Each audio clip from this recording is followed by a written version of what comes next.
Welcome to the Nutrigenomic Nation podcast with Brian Highfield, certified nutritionist, author, speaker, and founder of multiple successful companies in the health world.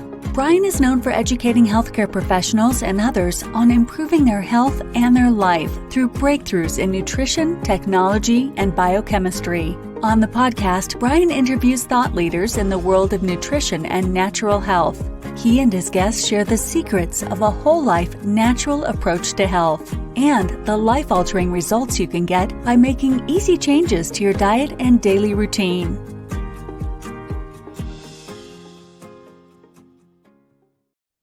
Well, welcome to another episode. Today we have with us Ginger Merritt, and Ginger, she is a teacher of yoga, and she also is a health and wellness coach. So Ginger, welcome to the program. Thank you so much for having me, Brian. Absolutely. Now you're in the New York City area, is that right? Correct. All right. So New York City, hustling, bustling area, lots of people there interested in health and wellness. But first of all, I just want to learn more a little bit about you. So can you tell us a little bit about your background and what got you interested into health and wellness? Well, my background actually is in performing, believe it or not. So I was a singer, dancer, and actress for a really long time. And there were a lot of pressures with that. And so I needed to learn how to deal with those pressures. I was actually in Moscow for a little bit of time, and we were the first American show in Moscow. And it was, there were a lot of pressures. I'll put it to you that way, a lot of photo shoots and things like that. And I was dealing with a lot of anxiety. And the way that I was able to deal with that anxiety was a yoga practice and a meditation practice before I performed every night. So that really helped set me up for success and alleviate the stress that I was feeling. So once I got back from Moscow, I was really heavily involved in the yoga community. I was taking classes regularly. And I just loved how it was a whole person approach, meaning that it helped not only with feeling good in my body, but feeling amazing mentally, emotionally, and spiritually as well. So there was just so much to gain through the yoga practice. I decided that I not only wanted to just keep it for myself, I wanted to share it with others.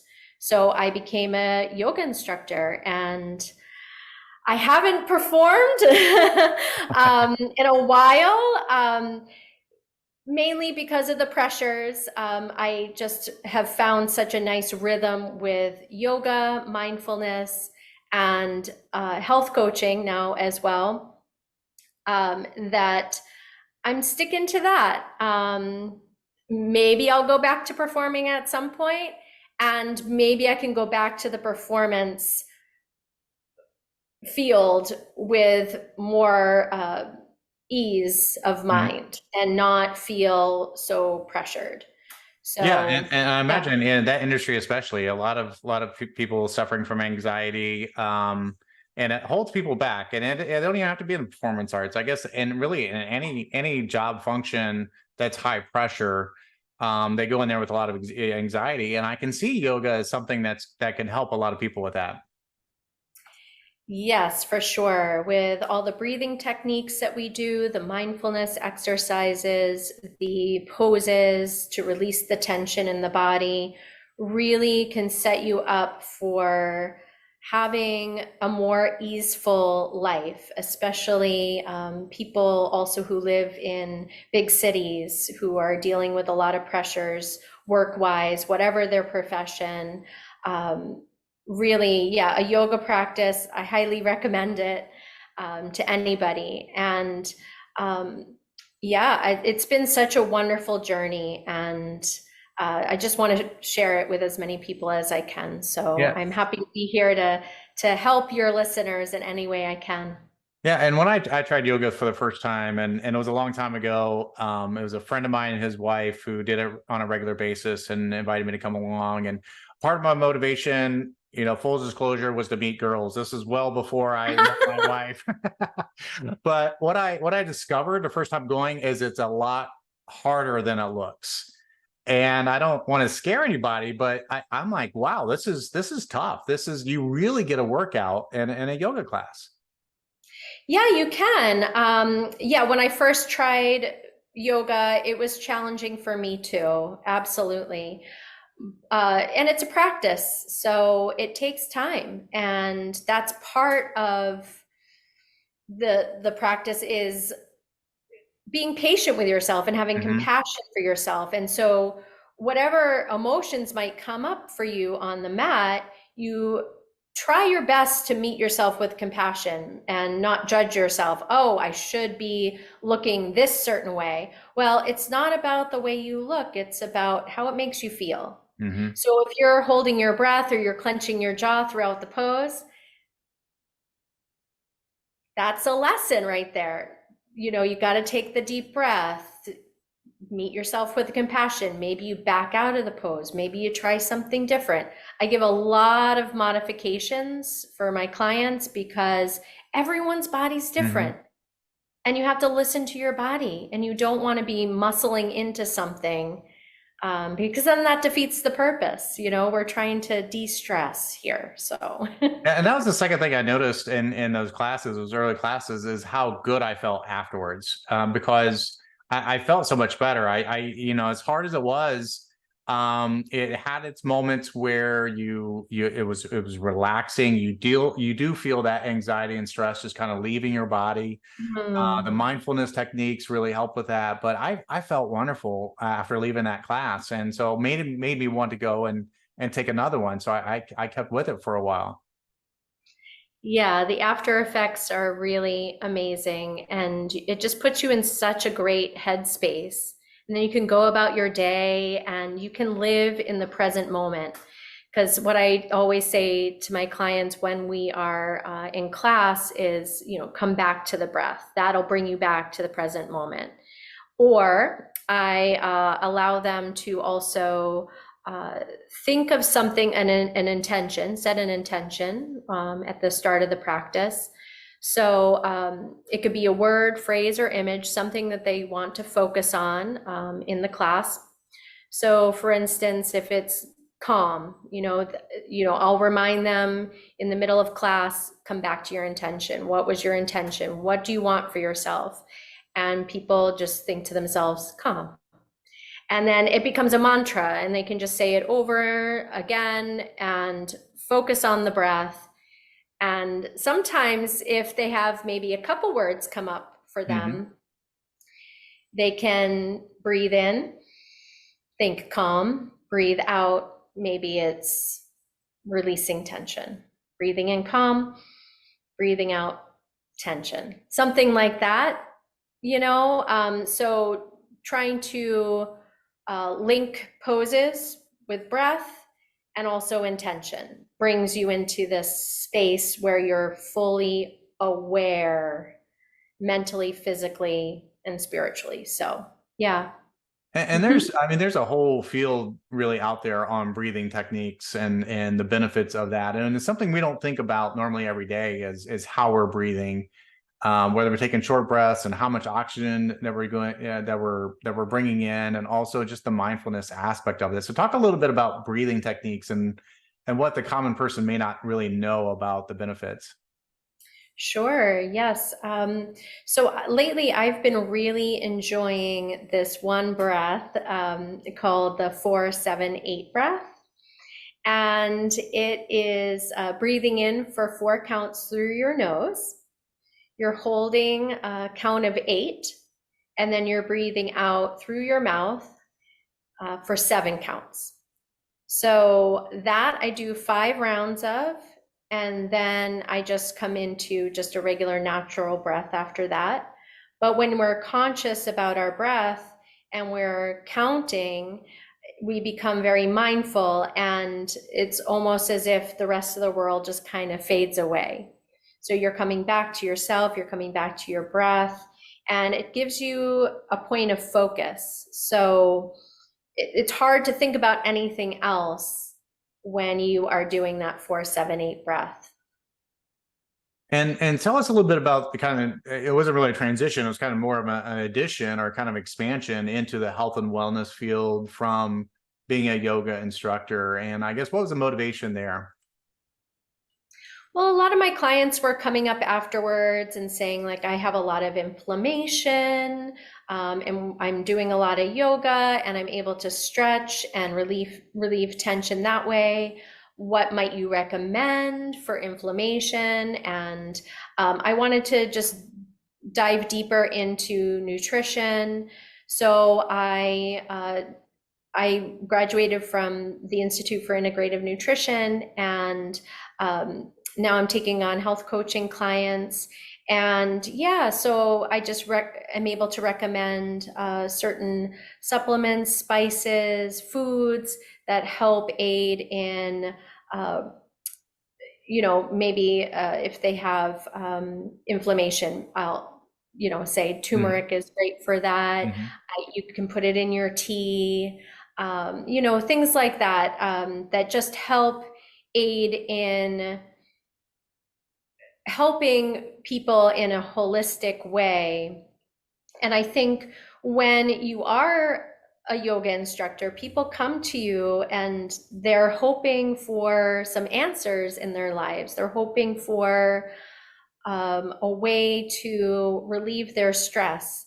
And if there's anything that I can do to help them, I will. So whether, they're trying to, I had this one client, she was binge eating a lot, and she was eating potato chips, like bags and bags of potato chips in the evening. And she wrote to me and she was like, I just wanted to let you know that as soon as I started taking your yoga class and I was really focused on honoring myself and nurturing myself, I realized that it was a way for me, like the binge eating was just not sitting well with her anymore, and it was really detrimental to her well-being.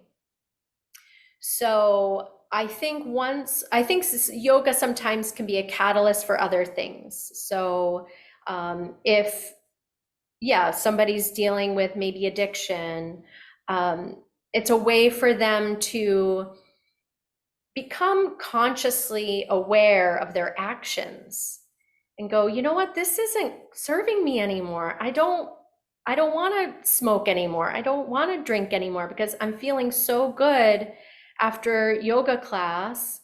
And it's making me feel like I want to love myself more and I want to give to myself more, and kind of crowding out those other things that are just not in alignment anymore with how you want to be in the world.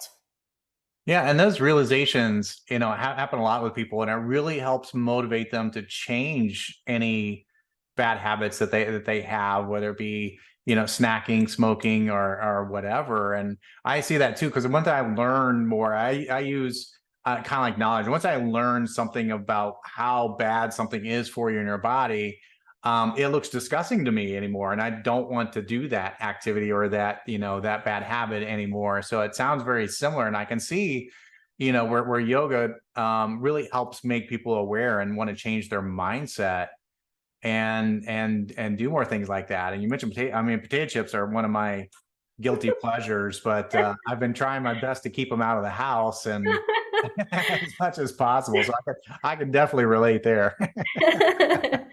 Yeah, it's hard, but also, you also have to meet yourself with compassion and patience. Be like, you know what? It's okay that I ate that bag of potato chips. Next, tomorrow I will try better, but at least you're like consciously aware of what you're doing. And you're like, oh, maybe I shouldn't have. Exactly. Now, and you obviously have a lot of passion for this as well. And so I think it was, and just getting to know you in the short time that we've spoken, I mean, you really got a flair for this because your compassion comes across, and you really generally want to help people. And how are you attracting clients? Is it mostly word of mouth? Word of mouth mostly. I work with Om City Yoga in New York City, and people can come and take a class for free. Their first class is free. So, via social media, I will advertise the classes. Yeah, I'm running a retreat in Costa Rica, April 1st through the 7th. And people are welcome to come to that. And I've just been posting on social media. I've been emailing, people about it, calling people about it, getting people excited about it. So yeah, mostly word of mouth, I would say, and social media. Yeah. So how can our audience get in touch with you or learn more about what you do? What website or social media handles, anything you want to share with them? Sure, yeah. They can visit www.gingerhealthandwellness.com, and they can write to me through there with any questions that they have. Then, if they're interested in a yoga retreat, we're going to Costa Rica, like I said, and we're doing some excursions as well, visiting animal sanctuaries and just getting in touch with nature. We're going to do food to table retreat, and just doing like really just holistic, like wonderful yoga, restorative poses to help de-stress. And that you can go to www.he.ro/ginger retreat. So that's he.ro/ginger retreat. So I'm very excited about that. It's going to be wonderful. Yeah, it sounds like a lot of fun. The place where we're staying has 5-star reviews, and it has a pool. It's super relaxing. Yeah, it's just going to be great. Awesome. It sounds like a lot of fun. Sounds like a good time for those that are going to go to that. That's great. Anything else you want to share with the audience before we let you go, as our time winds down here? Is there anything that you find and talk to clients that you just wish more people knew, whether it be about mindfulness or whether it be about health and wellness? What's something addressed off the top of your head that you think more people should know? I think perhaps, just starting off with little things. And I think sometimes people feel like they need to make big changes real quick. And just starting with like little things like the turmeric tea before bedtime, or a meditation practice in the morning, and just doing something a little bit each day, can really make a difference. And yeah, I think that that's what I would like to leave with your listeners. And also just a way that sort of helps me a lot of times to ground myself. I like to just find a seated posture. I bring my feet onto the ground, super helpful. If you can actually put your feet in the earth, even better. And then bringing one hand to your heart and one hand to your belly, and just feeling your breath and feeling your heartbeat. And that really brings you back to center big time. So I'd like to leave that with your listeners as well. So No, it's a great yeah. tips. Taking baby steps and a simple technique like that you can do pretty much anywhere. Just Anywhere, yeah, coming that's back to the breath. super Yeah. helpful. Well, awesome. Well, I enjoyed our time talking with you, Ginger, and really appreciate you being with us today. So our guest today has been Ginger Merritt, who is a yoga instructor and health and wellness coach, and former, maybe even future performer as well. So thank you again, Ginger. Thank you so much, Brian.